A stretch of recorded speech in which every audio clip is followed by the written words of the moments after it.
aquí en TN23. Si usted en casita no sé qué puede estar tomando, un cafecito, una bebida por allí para podernos acompañar y también celebrar, porque esta no es solo una fiesta para todo el equipo de TN23, sino todo lo contrario, es una fiesta para usted, que es la familia de TN23. Y a mí lo que me encanta del noticiero a lo largo de estos 13 años es que se ha caracterizado justamente por estar cerca de nuestra gente, por palpar ese cariño que tienen cada uno de ustedes, el cual agradecemos muchísimo. Y bueno, yo me siento más que emocionada, feliz y contenta, sobre todo honrada de estar con uno de los representantes de los cuerpos de socorro de nuestro país.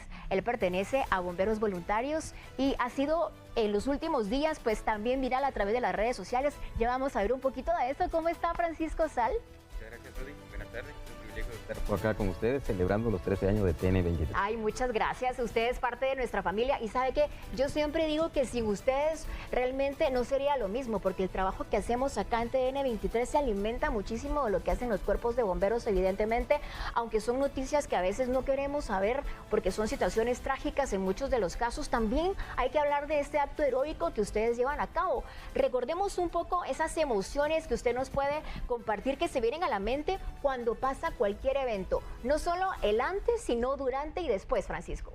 Correcto, pues cada incidente es totalmente diferente, nos llena de muchas emociones, ¿verdad? Al ver a, por ejemplo, familias completas fallecidas o niños especialmente, ¿verdad? Claro. Con un futuro brillante, están creciendo, pues también nos llena de sentimientos. Está lamentable los hechos, ¿verdad? Como su persona dice, a veces no es tan agradable las noticias, pero sin duda nosotros estamos ahí para apoyar.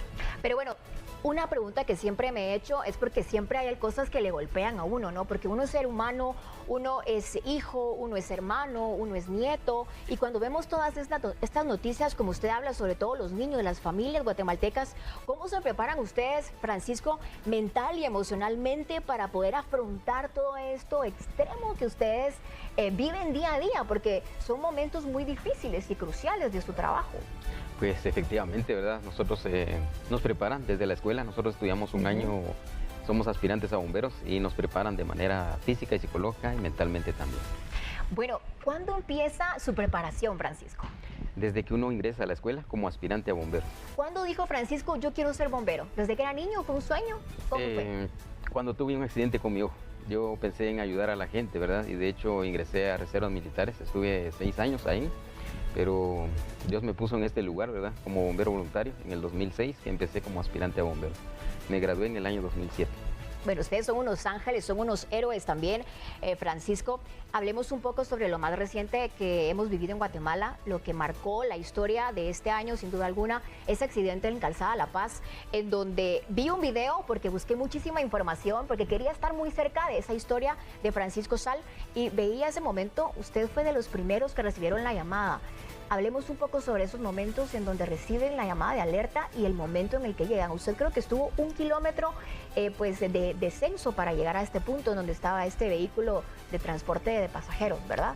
Pues efectivamente nos indicaron de un accidente de tránsito en la Calzada Pero no La Paz. sabían mayores detalles. Correcto, únicamente eso nos indicaron, ¿verdad? Pero al llegar, habían unas personas ahí que nos dijeron que, una señora especialmente, ¿verdad? Que nos dijo, al parecer hay un bus, pero no sabemos si se fue por la calzada o se fue al barranco. Entonces, con la poca experiencia que hemos tenido, ¿verdad? Entonces, yo me acerqué un poquito más a la orilla del barranco, donde vimos que había todo el matorral doblado. Y hasta allá en el fondo, ¿verdad? Había una persona que gritaba que aquí estaba el bus, estaba con una linterna prendida, ¿verdad? Entonces, nosotros recorrimos en ambulancia como 1 kilómetro más. De ahí cruzamos lo que es un puentecito, de ahí ingresamos al río. Entonces, como nosotros como que volvimos a retornar, caminamos aproximadamente 1 kilómetro al río, ¿verdad? Hasta llegar en el bus. Bueno, en esos momentos, ¿cómo se coordina el equipo de rescate, Francisco, para poder llegar, para maximizar ustedes su equipo y la optimización de los recursos también para poder llegar y salvar más vidas? Correcto, en ese momento íbamos con el otro compañero, que fue el que pidió todos los recursos, ¿verdad? Yo únicamente grité ahí que coordinaran equipo especial porque habían personas con vida todavía, gritando, pidiendo auxilio. Entonces lo único que yo le pedí, que pidiera equipo especial, ¿verdad? Entonces allí él ya pidió más recursos, cables, parihuelas, todo el equipo que fue necesario utilizar ahí. Bueno, al finalizar un rescate, una misión tan importante, ¿qué lo diferencia uno de otro? Pues es bastante, muchas cosas, ¿verdad? A veces se nos complica porque pues uno cansancio, las emociones, ¿sí? A veces nos afectan bastante, ¿verdad? En ese caso yo estuve ahí trabajando, laborando casi 2 horas y media dentro del río. Wow. De Aguas Negras, ¿verdad? Al salir de ahí me dio hipotermia, pues me salí del escenario. Ajá, ya me fui a la compañía. Hablemos de esas emociones que ustedes perciben. ¿Cuáles son esas emociones? Porque en el momento de lo que está ocurriendo y de su trabajo es una forma, y la otra parte, ¿cuál es? Pues es el psicológico, ¿verdad? Nosotros también necesitamos ayuda psicológica en ese momento o posiblemente después, porque como lo digo, tenemos muchas emociones, ¿verdad? Muchos nos los guardamos y otros lo sacan ahí mismo, ¿verdad? Que hasta le salen las lágrimas, ¿verdad? Porque cada persona ha sido entrenada de manera diferente. ¿Qué amigo bombero tenés en tu mente y que definitivamente pues en algún momento marca la historia suya como servidor? ¿En toda mi trayectoria? En toda la trayectoria y en esta particular tragedia. Pues efectivamente 2 compañeros que murieron en el volcán de fuego. Son unos compañeros. ¿Cuál era su nombre? ¿Cómo se llamaba? Juan Bachac Luis y José Antonio Castillo Santos.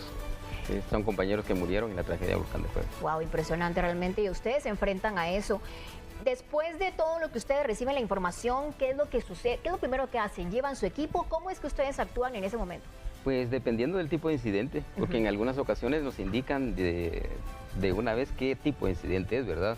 Por ejemplo, en ese caso únicamente nos indicaron un accidente de tránsito.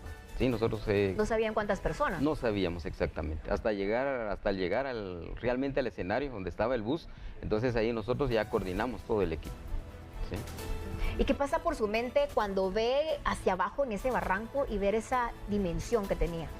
Pues desde allá arriba no lo lográbamos ver porque son 41 metros de altura donde cayó el bus. No cuantificamos la magnitud del incidente, ¿verdad? Hasta al llegar en el lugar fue cuando nosotros nos percatamos la cantidad de víctimas y el bus que era bastante grande, ¿verdad? Ya preguntamos también a la primera persona que salió viva, cuántas personas más o menos traía el bus. Bueno, ese temor humano de su sobrevivencia, ¿lo tuviste en ese momento, Francisco? Estamos viendo las imágenes ahora en pantalla del momento en el que le da hipotermia, justamente cuando está en ese rescate. ¿Qué sentía? ¿Tenía miedo por perder la vida? ¿Tenía miedo por arriesgarse? ¿Qué piensa en ese momento, Francisco? No, en ningún momento. Estamos preparados para esto, ¿verdad?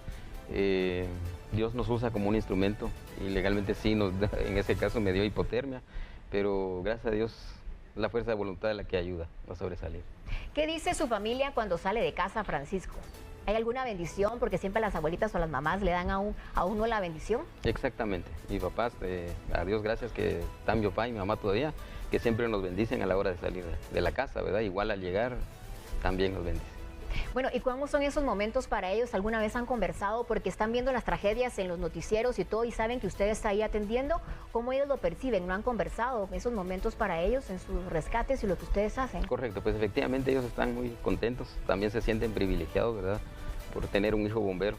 Hemos conversado muchas veces y, por ejemplo, yo les digo lo que es el riesgo y en cualquier momento, si Dios así lo permite, nos toca perder la vida, ¿verdad? Pues estamos dispuestos a eso. Y yo siempre se los recalco, ¿verdad? Que si Dios así lo permite, pues así va a ser. Bueno, sí. Francisco, nos sentimos orgullosos como guatemaltecos de tenerlos a ustedes, de su servicio, de su trabajo. Brevemente, un mensaje para nuestra audiencia, para la gente que nos está viendo. Pues agradecerle, ¿verdad? Porque nos están escuchando y compartiendo este pequeño podcast, este momento. Ajá, estamos compartiendo, ¿verdad? Y pues que tomen más precauciones también. ¿Sí? Precauciones a toda la población y a los buses, ¿verdad? Que también tomen sus debidas precauciones, revisen bien sus unidades para evitar este tipo de incidentes. Gracias, Francisco, por este espacio. Como siempre, un gusto y me atrevo a tomar esa mano en nombre de toda Guatemala por todo lo que ustedes hacen. Muchísimas gracias por esos actos heroicos. Muchísimas gracias. Gracias. Gracias.